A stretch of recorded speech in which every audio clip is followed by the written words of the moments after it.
Hey guys, welcome back. I hope you all are doing super great. So आज हम बात करने वाले हैं रिएक्ट सीएसएस स्टाइलिंग के बारे में। आज हम देखेंगे कि हम रिएक्ट में सीएसएस कैसे अप्लाई कर सकते हैं।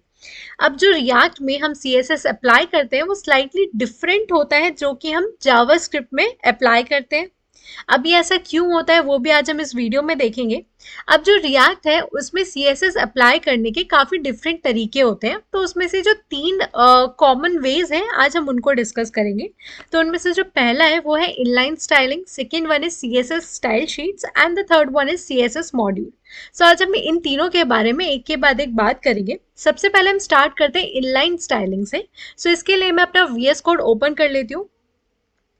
Okay, so as you guys can see यहाँ पर हमने अपना वीएस कोड ओपन कर लिया है एंड सबसे पहले एक नई फाइल बना लेते हैं। सो एसआरसी के अंदर मैं एक नई फाइल बना रही हूँ जिसका नाम मैं लिख देती हूँ tutorial.js एंड इस फाइल को अब हम अपने फंक्शन कंपोनेंट में कन्वर्ट कर लेते हैं। तो यहाँ पर मैं एक शॉर्टकट लिख लेती हूँ RFC एंड अभी हमारा कन्वर्ट हो गया फंक्शन कंपोनेंट में। And to display this component to our browser मैं क्या करूँगी, app.js में से इम्पोर्ट कर लेती हूँ। सो मैंने इसे यहाँ पर इंपोर्ट कर लिया एंड इसको अब हम सेव कर देते हैं। So now if you go back to our browser and check, तो आप यहाँ पर देखो, यहाँ पर मुझे क्या दिख रहा है, ट्यूटोरियल दिख रहा है।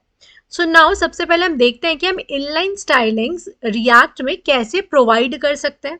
सो इनलाइन स्टाइलिंग प्रोवाइड करने के लिए हमें क्या करना होता है, सबसे पहले हमें जिस भी टैग के अंदर स्टाइलिंग प्रोवाइड करनी है, फॉर एग्जाम्पल इसी ट्यूटोरियल में मुझे कुछ स्टाइलिंग प्रोवाइड करनी है, तो इनलाइन स्टाइलिंग के थ्रू मैं किस तरीके से प्रोवाइड कर सकती हूँ, यहाँ पे मैं लिखती हूँ अपना स्टाइल एट्रीब्यूट।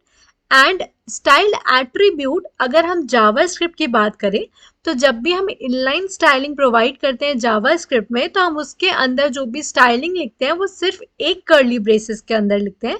लेकिन जब हम रिएक्ट की बात करें एंड हमें इनलाइन स्टाइलिंग प्रोवाइड करनी है, सो इन दैट केस हमें डबल कर्ली ब्रेसेस लगाने होते हैं। एंड नाउ अब यहाँ पे अगर मुझे इस ट्यूटोरियल का जो कलर है वो चेंज करना है ब्लैक से रेड में, तो यहाँ पे मैं स्टाइलिंग इस तरीके से लिख सकती हूँ। ठीक है, अब अगर मैं इसे सेव करूँ एंड ब्राउजर में जाके हम देखें तो आप देखो ये जो हमारा ट्यूटोरियल है वो आ रहा है हमारा रेड कलर में। अब बात आती है कि हमने ऐसा डबल कर्ली ब्रेसेस क्यों लगाए। जैसे कि हमें पता है कि रिएक्ट के अंदर हम क्या लिखते हैं, JSX का यूज करते हैं। यदि आप लोग देखेंगे लाइन नंबर 6 में हम लोगों ने क्या लिखा हुआ है, ये जो है वो प्रॉपर HTML नहीं है। लाइन नंबर 6 एक्चुअली हमारा क्या कहलाता है, JSX। एंड हमें ये भी पता है कि JSX के अंदर यदि हमें जावास्क्रिप्ट के कोई भी एक्सप्रेशन लिखना है तो हम उसे किस तरीके से लिखते हैं, कर्ली ब्रेसेस में लिखते हैं। फॉर एग्जाम्पल यहाँ पे अगर मेरे पास लेट a इक्वल्स टू 5, अब ये लाइन नंबर 4 क्या है, एक जावास्क्रिप्ट का एक्सप्रेशन है। अब अगर मुझे ये 5 को डिस्प्ले कराना है अपने ब्राउजर में तो मैं किस तरीके से करवाऊंगी, अगर सपोज करिए ट्यूटोरियल 5 मुझे डिस्प्ले कराना है, सो ऑब्वियस ही बात है मैं ये जो 5 है यानी कि a है उसको किस तरीके से लिखूंगी, इस ब्रेसेस के अंदर यहाँ पर a लिख दूंगी। इसको सेव करूंगी तो यहाँ पे क्या आ जाएगा मेरे पास, ट्यूटोरियल 5। ठीक है, सो हमें इतना तो पता है कि हमें जावास्क्रिप्ट एक्सप्रेशन को रिएक्ट के JSX में कर्ली ब्रेसेस के अंदर लिखना होता है। लेकिन हमें ये भी पता है कि जो स्टाइल है, इनलाइन स्टाइल जब हम लिखते हैं तो स्टाइल क्या है, एक ऑब्जेक्ट की तरह ट्रीट होता है। एंड हमें पता है कि जावास्क्रिप्ट में हम ऑब्जेक्ट कैसे लिखते हैं वो भी हम कर्ली ब्रेसेस में लिखते हैं। फॉर एग्जाम्पल मेरे पास कोई ऑब्जेक्ट है, कॉन्स्ट ऑब्जेक्ट इक्वल्स टू, तो मैं उसको किस तरीके से डिनोट करूंगी, कर्ली ब्रेसेस में। एंड इसमें मैं क्या लिखूंगी, अपनी की वैल्यू पेयर लिखूंगी। ठीक है, तो स्टाइल के अंदर हम क्या लिखते हैं, की वैल्यू पेयर लिखते हैं जो कि एक ऑब्जेक्ट है। एंड हमें पता है अगर हमें ऑब्जेक्ट को JSX के अंदर लिखना है तो हमें कर्ली ब्रेसेस का यूज करना पड़ेगा। And that is the reason why हम जब भी रिएक्ट में इनलाइन स्टाइलिंग्स लिखते हैं तो हम डबल कर्ली ब्रेसेस का यूज करते हैं। आई होप आप लोगों को ये चीज क्लियर हुई होगी। सो ये था हमारा एक डिफरेंस रिएक्ट एंड जावास्क्रिप्ट में स्टाइलिंग प्रोवाइड करने का। एंड सेकेंड डिफरेंस ये होता है कि जो हम जावास्क्रिप्ट में इनलाइन स्टाइलिंग लिखते हैं उसमें जो हम प्रॉपर्टीज यूज करते हैं, फॉर एग्जाम्पल अगर मैं यहाँ पर बैकग्राउंड कलर लिखूं, ठीक है, सो आप देखो ये जो बैकग्राउंड कलर है ये किस तरीके से दिखा रहा है, हमें कैमल केसिंग में दिखा रहा है। ठीक है, लेकिन जावास्क्रिप्ट में यही हम किस तरीके से लिखते हैं, इस तरीके से लिखा जाता है ये। लेकिन अगर आप देखेंगे तो रिएक्ट में ये वाला क्या हो गया, एंड यदि आप नोटिस करेंगे तो रिएक्ट में ये हमें एरर दिखाएगा। रिएक्ट में जो भी हम स्टाइलिंग प्रॉपर्टीज का नाम लिखते हैं उसके लिए हम कैमल केसिंग का यूज करते हैं। फॉर एग्जाम्पल अगर अब मुझे यहाँ पे बैकग्राउंड कलर दे देना है फॉर एग्जाम्पल येलो कलर का, तो अगर मैं इसे सेव करूं, सब आप लोग देखेंगे यहाँ पे मुझे बैकग्राउंड कलर डिस्प्ले हो रहा है। तो ये था हमारा एक तरीका रिएक्ट में स्टाइलिंग प्रोवाइड करने का, that is known as inline styling. So second तरीका होता है हमारा CSS स्टाइल शीट्स के थ्रू हम अपने रिएक्ट कंपोनेंट्स में स्टाइलिंग प्रोवाइड कर सकते हैं। अभी हमने इनलाइन के लिए क्या किया है, हमने इसी फाइल में अपनी स्टाइलिंग्स लिखी है इनलाइन स्टाइलिंग में, लेकिन स्टाइल शीट्स के थ्रू हम क्या करते हैं, एक्सटर्नल फाइल बनाते हैं, उसमें हम अपनी स्टाइलिंग लिखते हैं एंड उस फाइल को अपने कंपोनेंट में इंपोर्ट कर लेते हैं। And one more thing, CSS style sheets में जाने से पहले मैं आप लोगों को एक और तरीका बताना चाहती हूँ इनलाइन स्टाइलिंग का ही। यहाँ पे हमने क्या लिखा है, स्टाइल एट्रीब्यूट में डबल कर्ली ब्रेसेस हमने देखे कि हम किस तरीके से लिखते हैं एंड क्यों लिखते हैं। बट हम क्या कर सकते हैं, ये रिएक्ट में हमारे पास एक और फायदा है, हम चाहें तो जो स्टाइलिंग है उसका एक ऑब्जेक्ट बना सकते हैं। हमने क्या लिखा, माई स्टाइल करके मैंने एक ऑब्जेक्ट बना लिया and same styling that is colour अगर मैं यहाँ पर प्रोवाइड कर दूं, that is red, and similarly मैं यहाँ पर क्या प्रोवाइड कर दूं, background colour. Let me copy this and let me paste it, and यहाँ पे मैं कलर दे देती हूँ येलो, ठीक है। एंड अब मैं क्या करूंगी, यहाँ से एक कर्ली ब्रेसेस हटा सकती हूँ एंड मैं अपने इस ऑब्जेक्ट का नाम यहाँ पर डिस्प्ले करवा सकती हूँ। सो यहाँ पे मैंने अपने ऑब्जेक्ट का नाम लिखा हुआ है माई स्टाइल। सो मैं यहाँ पे सिंपली अगर माई स्टाइल लिख दूँ एंड सेव कर दूँ, सो भी आप तो भी आप देखेंगे कि यहाँ पर जो है हमारे पास कोई चेंजेस नहीं है। रेड कलर का हमें ट्यूटोरियल लिखा दिख रहा है, इसमें हमारा बैकग्राउंड कलर येलो का आ रहा है, ठीक है। So let me tell you guys, यदि आप लोगों को रिएक्ट वेब डेवलपर बनना है तो आप लोगों को ये सारी छोटी छोटी चीज़ें आनी चाहिए। एंड मेरे चैनल पे मैं अपनी प्लेलिस्ट में, रिएक्ट प्लेलिस्ट में स्पेशली सारे रिएक्ट से रिलेटेड टॉपिक्स ऑलमोस्ट कवर कर रही हूँ, तो आप चाहें तो उसे रिफर कर सकते हैं। या फिर यदि आप लोगों को एकदम प्लान्ड स्ट्रक्चर्ड वे में पूरा रिएक्ट वेब डेवलपर का कोर्स चाहिए, जिसमें आप लोगों को ये भी चाहिए कि आप लोगों को जॉब अपॉर्चुनिटीज भी मिले, क्योंकि यार देखो आप लोग पढ़ तो लेंगे, आप लोग सीख लेंगे, लेकिन आप लोगों को जॉब अपॉर्चुनिटीज मिलना बहुत डिफिकल्ट हो जाता है। सो इन दैट केस आप क्या कर सकते हैं, मैं आप लोगों को एक प्लेटफॉर्म रिफर कर रही हूँ, आप लोग उसको जाके देख सकते हैं। सो उस प्लेटफॉर्म का नाम है ओडन स्कूल। सो ओडन स्कूल आप लोगों के लिए एक रिएक्ट वेब डेवलपमेंट का कोर्स लेके आया हुआ है, ठीक है। इसमें आप लोगों को front end web and mobile development सिखाते हैं यूजिंग रिएक्ट जेएस, ठीक है। So they have live instructor LED boot camps, ठीक है। एंड बेस्ट थिंग इज आपको 3 महीने में जॉब के लिए रेडी कर देते हैं, ठीक है। इनके पास प्रोजेक्ट बेस्ड लर्निंग है and the plus point is कि ये आपको अनलिमिटेड जॉब अपॉर्चुनिटीज देते हैं, ठीक है। एंड इनके जो हायरिंग पार्टनर्स हैं वो बहुत बड़ी बड़ी कंपनीज हैं, बिग फोर्स हैं, एमएनसीज हैं, एंड इनके जो हायरिंग पार्टनर्स हैं वो 500 प्लस हायरिंग पार्टनर्स हैं इनके पास, ठीक है। तो आप लोग इसको डेफिनेटली एक बार रेफर कर सकते हैं, आप लोग इनकी वेबसाइट में आके देख सकते हैं। इस वेबसाइट का जो लिंक है मैं नीचे डिस्क्रिप्शन बॉक्स में डाल दूंगी। आप इनकी वेबसाइट में थोड़ा सा स्क्रॉल करेंगे तो आप लोगों को दिखेगा कि इनके कोर्स से कितने लोगों का प्लेसमेंट हुआ है, आप इनकी सक्सेस स्टोरीज देख सकते हैं। साथ में ही इन्होंने अपनी वेबसाइट में लर्निंग मॉड्यूल्स दिए हुए हैं, इन्होंने सारी चीजें लिखी हैं कि कौन कौन से टॉपिक्स कवर करने वाले हैं, किस टूल्स एंड टेक्नोलॉजीज के बारे में आप लोगों को बताने वाले हैं। और एंड जैसे कि मैंने आप लोगों को बताया ये प्रोजेक्ट बेस्ड लर्निंग करवाते हैं, सो यहाँ पे इन्होंने कुछ प्रोजेक्ट्स के नाम भी लिखे हुए हैं, ठीक है। सो ये सारी चीजें आप लोगों को ऑफर कर रहे हैं 50,000 प्लस जीएसटी में। But the plus point is कि आप लोगों को ये 15,000 तक की स्कॉलरशिप भी ऑफर कर रहे हैं साथ में। एंड इनके पास ईएमआई का ऑप्शन भी है जिससे आप 3 इंस्टॉलमेंट्स में पे कर सकते हैं। इस पूरे कोर्स का ड्यूरेशन 3 मंथ्स का है एंड इनका जो नेक्स्ट बैच स्टार्ट हो रहा है वो हो रहा है 30 दिसंबर 2023 में। So I would really recommend you guys कि आप लोग अगर चाहते हैं कि आप लोगों को जॉब अपॉर्चुनिटीज मिले तो आप लोग इसको एक बार देख सकते हैं, ठीक है। तो उसके लिए आपको करना क्या है, आप लोगों को सिंपली इस अप्लाई पे क्लिक करना है, आपको अपनी बेसिक इन्फॉर्मेशन फिल करनी है एंड अप्लाई नाउ पे क्लिक कर देना है। सो नाउ लेट्स बैक।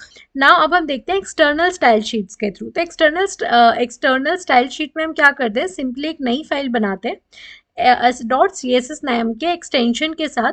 बट यहाँ पर हमारे पास ऑलरेडी अभी app.css नाम की फाइल है जिसमें ऑलरेडी काफ़ी सारी स्टाइलिंग्स है।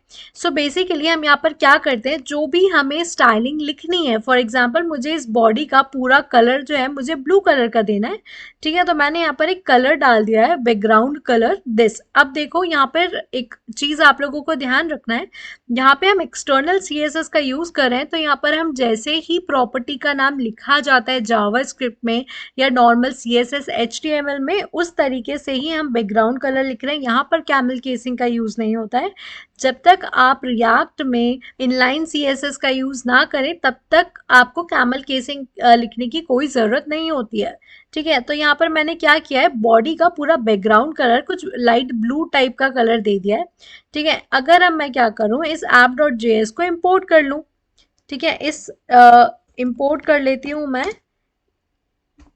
app.css को, ठीक है। इसको मैं सेव कर देती हूँ। बेसिकली अगर आप देखेंगे तो यहाँ पर हमारा जो ट्यूटोरियल है वो भी सेंटर में आ रहा है। क्यों? क्योंकि हमने यहाँ पर app.css में काफ़ी सारी स्टाइलिंग लिखी हुई है ऑलरेडी मेरे पास। हमने बॉडी का एक तो कलर दे दिया हुआ है ब्लू, तो ये पूरा ब्लू कलर में आ रहा है। जो भी हम लिखेंगे उसका जो बैकग्राउंड कलर है वो ब्लू आएगा। एंड जो हमारे ऐप नाम से मैंने क्या किया है, यहाँ पर एक क्लास लिखी हुई है जिसमें मैंने लिखा है टेक्स्ट अलाइन सेंटर। एंड यहाँ पर app.js में जो हमारा मेन कंपोनेंट है उसमें मैंने क्लास नेम, इस ऐप क्लास नेम को मेंशन किया हुआ है। And that is the reason why हमारा जो भी कंटेंट है वो कैसा आएगा, सेंटर पे आएगा। सो ये होता है हमारा second way. And trust me guys, ये सारे तरीके आप लोगों को आने चाहिए यदि आप लोगों को एक वेब डेवलपर बनना है तो, ठीक है। एंड वेब डेवलपर बनने के लिए मैं ऑलरेडी आप लोगों के लिए काफ़ी सारे वीडियोस बना रही हूँ, सो आप लोग उसको रेफर कर सकते हैं। Okay, so now let's back to our topic. And अब हम देखते हैं कि और कौन से तरीके ऐसे होते हैं कि हम जिससे रिएक्ट में स्टाइलिंग प्रोवाइड कर सकते हैं। सो अभी हम देखने वाले हैं CSS मॉड्यूल्स के बारे में कि हम किस तरीके से CSS मॉड्यूल्स के थ्रू रिएक्ट पे स्टाइलिंग प्रोवाइड कर सकते हैं। सो अब CSS मॉड्यूल में हम करते क्या है, हम एक एक्सटर्नल फाइल बनाते हैं। उस एक्सटर्नल फाइल में हम अपनी क्लासेस लिखते हैं, हम अपनी स्टाइलिंग्स लिखते हैं। एंड उस स्टाइलिंग्स को फिर हम इंपोर्ट कर लेते हैं, या फिर हमारी जो मॉड्यूल फाइल है उसे हम इंपोर्ट कर लेते हैं अपने कंपोनेंट में जहाँ भी हमें अपनी स्टाइलिंग इंप्लीमेंट करनी होती है, ठीक है। सो अब आप लोग सोच रहे होंगे कि सेम चीज़ अभी हमने app.js पे करी, इट मीन्स हमने CSS स्टाइल शीट में करी। हमने एक एक्सटर्नल फाइल बनाई, उसमें हमने अपनी स्टाइलिंग लिखी एंड उसको हमने यहाँ पर इंपोर्ट कर लिया। तो स्टाइल शीट्स में एंड मॉड्यूल्स में डिफरेंस क्या है? सो डिफरेंस ये है कि app.js में हमने क्या किया है, हमने यहाँ पे फॉर एग्जांपल एक कंटेनर नाम की क्लास बनाई है एंड हमने उसे यहाँ पर app.css को यहाँ इंपोर्ट किया है। फॉर एग्जाम्पल हमारे पास ये जो tutorial.js है वो बहुत बड़ी कोई फाइल है जिसमें 500 लाइन्स ऑफ कोड है। एंड उसमें हमने अगेन कंटेनर नाम की क्लास बना दी एंड उसमें हमने कोई डिफरेंट स्टाइलिंग प्रोवाइड कर दी। सो इन दैट केस क्या हो सकता है, जो हमारी स्टाइलिंग है वो ओवरराइड होने के चांसेस होते हैं, नेम कॉन्फ्लिक्ट्स होने के चांसेस होते हैं। सो ऐसे में क्या हो जाता है कि जो हमारी स्टाइलिंग्स है वो ओवरराइड हो जाती है। सो इस चीज़ से बचने के लिए, इस कॉन्फ्लिक्ट से बचने के लिए हम यूज़ कर सकते हैं मॉड्यूल्स का, ठीक है। सो मॉड्यूल्स के लिए जैसे मैंने आप लोगों को पहले बताया कि हम एक एक्सटर्नल फाइल बनाते हैं। सो व्हाट आई डू, यहाँ पर मैं एक एक्सटर्नल फाइल बना लूँगी। सो यहाँ पर मैं लिख देती हूँ my style dot module dot CSS, ठीक है। यहाँ पे मैंने इसे एक मॉड्यूल फाइल में कन्वर्ट कर लिया।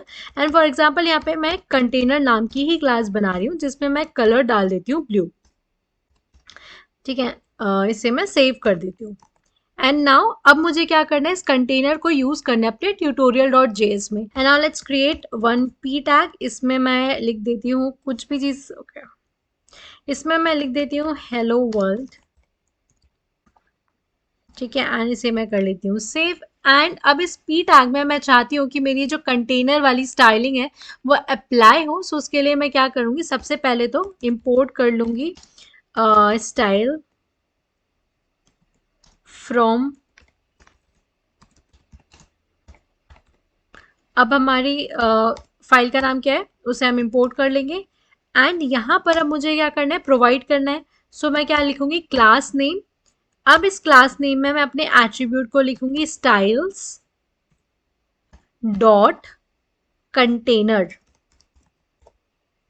ठीक है। एंड अब मैं इसे सेव कर देती हूँ।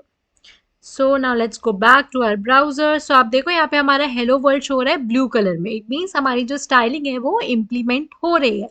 तो आज हमने देखे 3 तरीके जिसमें हम रिएक्ट में स्टाइलिंग्स को इम्प्लीमेंट कर सकते हैं। पहले हमने देखा इनलाइन, जिसमें हमने देखा कि किस तरीके से जो इनलाइन स्टाइलिंग्स होती है, इनलाइन सीएसएस होती है, वो डिफरेंट होती है रिएक्ट में एंड जावास्क्रिप्ट में। उसके बाद हमने देखा एक्सटर्नल स्टाइल शीट्स के थ्रू एंड हमने लास्ट में देखा मॉड्यूल्स के थ्रू। सो आई होप आप लोगों को ये सारी चीज़ें समझ आई होंगी। So I think that is all for this video guys. मिलते हैं नेक्स्ट वीडियो में, बट बिफोर लिविंग यदि आप इस चैनल पर नए हैं तो please subscribe to my channel and also यदि आप इस चैनल से थोड़ा भी कुछ सीख रहे हैं तो please like the video and also comment your genuine feedback.